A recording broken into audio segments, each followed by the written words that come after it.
Hello, everyone, and welcome back to Tori's Reading Corner. What kind of book should we read today? It looks like Tori has chosen Disney Princess 5-Minute Princess Stories. Come on, let's see what's inside.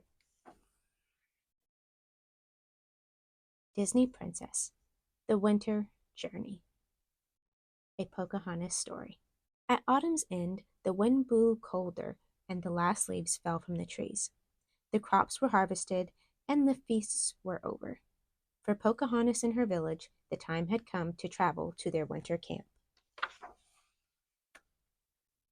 Pocahontas loved her home by the river, but she always looked forward to this trip. The journey meant new adventures and new places to explore. Best of all, many different villages from the Powhatan Nation gathered at the winter camp to work together during the cold months. As they walked, Pocahontas stepped off the trail and bent down to examine the cold ground. She saw fresh tracks from an opossum, a family of deer, and even a bobcat. Some animals were still out and about in the winter. Moments later, snow began to fall. Pocahontas tipped her head back, enjoying the feeling of snow on her face. "We are close," called Pocahontas's father, the chief of the Powhatan. Pocahontas's village was the first to arrive at the campsite.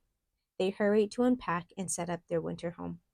Some villagers made shelters by tying woven mats onto wooden frames. Others started fires for cooking and warmth. A group of hunters prepared to find food for that night's dinner. Pocahontas and some others set out to gather firewood. "Bring back as much dry wood as you can before dark," Pocahontas said. Pocahontas strayed further from the camp to search for wood. She loved the quiet of the winter forest and the soft sound of the wind. "Wait," she thought. "What's that noise?" Pocahontas put down her firewood and listened carefully. There it is again. It sounded like crying. She climbed the nearest tree, but couldn't see anything at first. Then she looked down and gasped. A little lost deer was wandering alone in the woods. He was too young to survive on his own and needed to get back to his mother quickly. Pocahontas climbed down from the tree.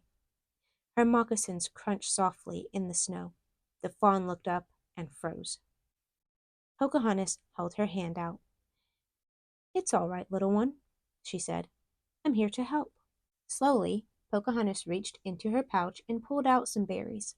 She held them flat in her palm so the breeze would carry their scent to the fawn. The little deer picked up his ears with interest, and Pocahontas gently tossed the berries to him. While the fawn happily ate his snack, Pocahontas crept around him until she could see his tracks in the snow. She had to take the fawn back the way he had come. She dropped a berry on his path. Following the tracks a little further, she dropped more berries, and the fawn went hurrying after her. Soon they came to the bank of a creek. Scanning the icy mud at the water's edge, Pocahontas saw two sets of tracks. One belonged to the fawn, and the other, she thought, must belong to his mother. The mother's tracks continued on the opposite bank. Pocahontas lightly ran across a path of rocks in the creek. Then she put a berry down on the far bank. The fawn walked closer and reached out a hoof, then pulled back. He was afraid of the rushing water. Patiently, Pocahontas piled more and more berries on the bank. The fawn gazed at the berries hungrily. Finally, he charged right into the shallow creek. Splash! In a few bounds, he was across and sloshing onto the bank. Dripping icy water, he looked up at Pocahontas and shook himself happily. Pocahontas and the fawn followed the mother's trail to the edge of a clearing.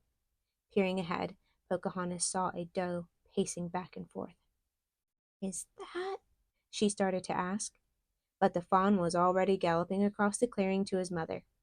The family was together again. Pocahontas watched, smiling and peaceful. A branch snapped behind her. Pocahontas whirled around. "There you are," Pocahontas's best friend, Nakoma, called to her. You've been gone a while, so I came looking for you. Look, Pocahontas said, pointing. The little one was lost. How sweet, Nakoma said. But we should get back. It's almost dark. Pocahontas brightened. Has anyone else arrived? 3 more villages, probably more by now, replied Nakoma. Pocahontas nodded. That's the beauty of winter. It brings us together. Back at the camp, people from many different Powhatan villages were gathered. Everyone seemed to be talking at once. There was so much to catch up on, so many stories to tell. Pocahontas snuggled under a blanket by the fire and listened. She was happy to be surrounded by the love and laughter of her family. Seasons changed and camps moved, but no matter where she rested her head, the land and the families Pocahontas found there always felt like home. The end. If you enjoyed that story and want to read more amazing books and stories with us, hit that like button and subscribe for more. Bye bye.